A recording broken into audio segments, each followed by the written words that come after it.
Sahabat Fresh Juice, sesaat lagi kita akan mendengarkan Fresh Juice Rabu 5 Juni 2024 bersama Romo John Laba SDB dari Tangerang. Sebagai informasi, Fresh Juice akan mengadakan kembali siara Holy Land angkatan kedua bekerja sama dengan Holy Global Tour sekaligus anniversary Fresh Juice yang ke-12 pada tanggal 11 sampai 22 November 2024 bersama Pastor John Laba SDB. Bagi yang ingin mengikuti bisa mendaftar ke nomor WA 0821 1212 2525. Akhirnya, mari kita mendengarkan renungan hari ini.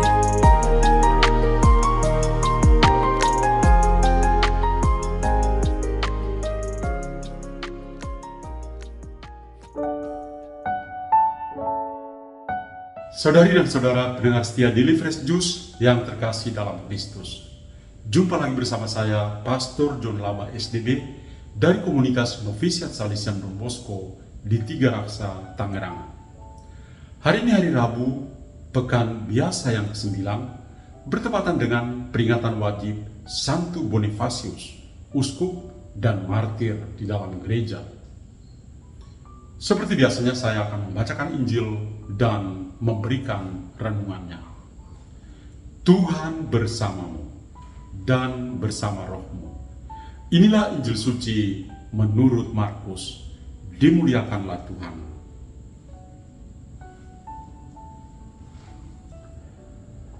Pada suatu hari, datanglah kepada Yesus beberapa orang Saduki yang berpendapat bahwa tidak ada kebangkitan. Mereka bertanya kepadanya, "Guru, Musa menuliskan perintah ini untuk kita. Jikalau seseorang yang mempunyai saudara laki-laki mati dengan meninggalkan seorang istri tetapi tidak meninggalkan anak, saudaranya harus kawin dengan istrinya itu dan membangkitkan keturunan bagi saudaranya. Ada 7 orang bersaudara. Yang pertama kawin dengan seorang wanita lalu mati tanpa meninggalkan keturunan. Maka yang kedua mengawini dia, tetapi juga mati tanpa meninggalkan keturunan. Demikian juga yang ketiga, dan begitu seterusnya, ketujuh-tujuhnya tidak meninggalkan keturunan. Akhirnya wanita itu juga mati. Pada hari kebangkitan, bila mana mereka bangkit, siapakah yang menjadi suami wanita itu? Sebab ketujuh-tujuhnya telah beristrikan dia. Maka jawab Yesus kepada mereka, "Kalian sesat, justru karena kalian tidak mengerti kitab suci maupun kuasa Allah. Sebab di masa kebangkitan orang mati, orang tidak kawin atau dikawinkan. Mereka hidup seperti malaikat di surga. Mengenai kebangkitan orang mati, tidakkah kalian baca dalam kitab Musa yang dalam berita tentang semak berduri, bahwa Allah bersabda kepada Musa, 'Akulah Allah Abraham, Allah Ishak, dan Allah Yakub'? Allah bukanlah Allah orang mati, melainkan Allah orang hidup. Kamu benar-benar sesat." Demikianlah sabda Tuhan. Terpujilah Kristus. Saudari dan saudara, pendengar setia di Fresh Juice yang terkasih dalam Kristus, saya memberi judul renungan pada hari ini, terima kasih Allah orang hidup. Sebagaimana saya ingatkan tadi bahwa pada hari Rabu, pekan biasa yang ke-9 ini, bersama seluruh gereja kita mengenang Santo Bonifasius. Nama Bonifasius berarti keberuntungan atau fortune. Bonifasius sejak usia dini sudah mengenal imam-imam misionaris yang seringkali mampir di rumahnya. Mereka juga menginap di sana. Dan inilah yang membuat dia tertarik untuk menjadi seorang imam misionaris. Cita-citanya menjadi imam misionaris akhirnya tercapai di mana dia mewartakan Injil di Jerman sebagai seorang imam. Pada tahun 754, dia meninggal dunia sebagai martir bersama beberapa imam yang menemaninya. Dari banyak perkataan yang dia ucapkan, saya tertarik untuk membaca sebuah kalimat yang dia katakan. Marilah kita percaya kepada Dia yang telah menaruh beban ini ke atas kita. Apa yang tidak dapat kita pikul sendiri, marilah kita pikul dengan pertolongan Kristus. Karena Dia sendiri Maha Kuasa, dan Dia berkata kepada kita, "Kuk yang kupasang itu enak, dan bebanku pun ringan." Santo Bonifasius dari namanya menginspirasi kita semua untuk memiliki keberuntungan dalam hidup, yang tentu saja keberuntungan itu berasal dari Tuhan sendiri. Dialah Tuhan, Allah orang-orang hidup, bukan orang-orang mati. Pada hari ini kita mendengar kisah kunjungan kaum Saduki yang tidak percaya kepada kebangkitan orang yang sudah meninggal dunia. Tentu saja mereka berbeda dengan kaum Farisi yang percaya akan kebangkitan badan. Hal yang mereka pakai sebagai dalil untuk mencoba Yesus adalah berkaitan dengan perkawinan Levirat. Perkawinan Levirat adalah sebuah jenis perkawinan di mana saudara laki-laki dari seorang pria yang telah meninggal dunia diwajibkan untuk menikahi janda saudaranya sendiri. Istilah Levirat merupakan turunan dari kata Latin levir yang berarti saudara laki-laki suami. Praktek perkawinan Levirat sangat terkait dengan masyarakat patriarkal.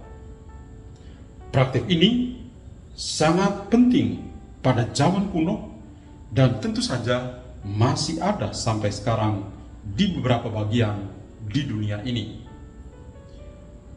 Memiliki anak memungkinkan pewarisan tanah yang menawarkan keamanan dan juga status sosial di dalam keluarga. Kasus yang diajukan oleh kaum Saduki kepada Yesus adalah bahwa ketujuh bersaudara yang menikahi seorang wanita. Ketujuh bersaudara ini menikah satu wanita dan mereka semua meninggal tanpa memberikan keturunan kepadanya. Wanita itu pun akhirnya meninggal dunia. Maka yang menjadi pertanyaan adalah, kaum Saduki ini bertanya, kira-kira pada hari kebangkitan siapa yang menjadi suami dari wanita ini? Karena de facto ketujuh bersaudara ini memperistrikan dia. Nah, pertanyaan ini tentu bukan hanya menjadi pikiran dari kaum Saduki pada saat itu. Kalau kasus itu disodorkan pada kita saat ini, mungkin ada juga yang bertanya, seperti orang-orang Saduki sendiri, siapa sih yang nantinya menjadi suami dari wanita ini? Dan Tuhan Yesus menggunakan kesempatan untuk mengajar orang-orang yang bertanya kepada Dia. Dan apa yang kiranya Tuhan mau katakan kepada mereka? Sekurang-kurangnya ada 3 hal yang Tuhan katakan kepada mereka.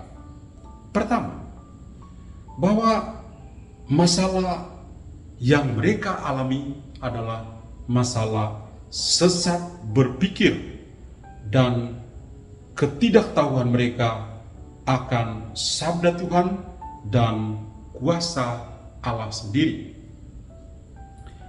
Mereka berpikir bahwa mereka sudah mengenal kitab suci, membaca dan tentu merenungkannya. Namun sebenarnya mereka belum mengenal kitab suci dan kuasa Allah sendiri. Kita mengingat Santo Hieronymus pernah mengatakan begini, ignorare la scrittura e ignorare Cristo. Ketidaktahuan akan kitab suci sama dengan ketidaktahuan akan pribadi Kristus sendiri. Saya kira kita juga mirip dengan pikiran yang sempit dari kaum Saduki ini. Yang kedua, kekekalan jiwa adalah anugerah dari Tuhan bagi kita semua. Tuhan Yesus menegaskan bahwa pada hari kebangkitan tidak ada lagi orang yang kawin dan dikawinkan. Semua orang akan menjadi seperti malaikat yang siang dan malam melayani Tuhan. Semua orang akan murni dan tanpa cacat di hadapan Tuhan. Atau dengan bahasa kita, semuanya akan menjadi orang-orang kudus. Yang ketiga, jati diri Allah yang kita imani adalah Allah orang-orang hidup, bukan Allah orang mati. Dialah Allah Abraham, Allah Ishak, dan Allah Yakub. Mereka ini pernah hidup, maka wajarlah Dia sebagai Allah orang hidup. Dia sendiri yang memberi hidup kepada kita semua. Saudara-saudariku, pada hari ini kita semua dikuatkan untuk mengenal Allah yang kita imani sebagai Allah orang hidup, bukan Allah orang mati. Allah yang mempersatukan setiap pribadi dalam keluarga manusia. Allah yang memberi keberuntungan dalam hidup kita masing-masing. Kita bersyukur dan berbangga memiliki Allah yang luar biasa. Marilah berdoa. Kami bersyukur kepadamu, ya Tuhan, karena Engkaulah Allah yang hidup, yang kami imani dan kami sembah. Engkau sendiri yang mempersatukan setiap pribadi dalam keluarga manusia sebagai suami dan istri dengan segala perjuangan hidup mereka hingga maut yang memisahkan mereka. Kami mohon, semoga Engkau tetap mempersatukan setiap keluarga, setiap pribadi, membangun kesejahteraan bersama di dalam hidup ini. Semoga mereka tetap mengimani Engkau sebagai Allah orang-orang hidup, dan kami juga akan memperoleh kebangkitan dan kekudusan. Terima kasih Tuhan, namamu kami puji, kini dan sepanjang masa. Amin. Tuhan bersamamu dan bersama rohmu. Semoga Allah yang Maha Kuasa memberkati saudara sekalian, Bapa dan Putra dan Roh Kudus. Amin. Tuhan memberkati kita semua. Sahabat Fresh Juice, kita baru saja mendengarkan Fresh Juice Rabu 5 Juni 2024. Terima kasih kepada Romo John Laba untuk renungannya pada hari ini. Sampai berjumpa kembali dalam Fresh Juice edisi selanjutnya. Tetap semangat, jaga kesehatan, dan salam Fresh Juice.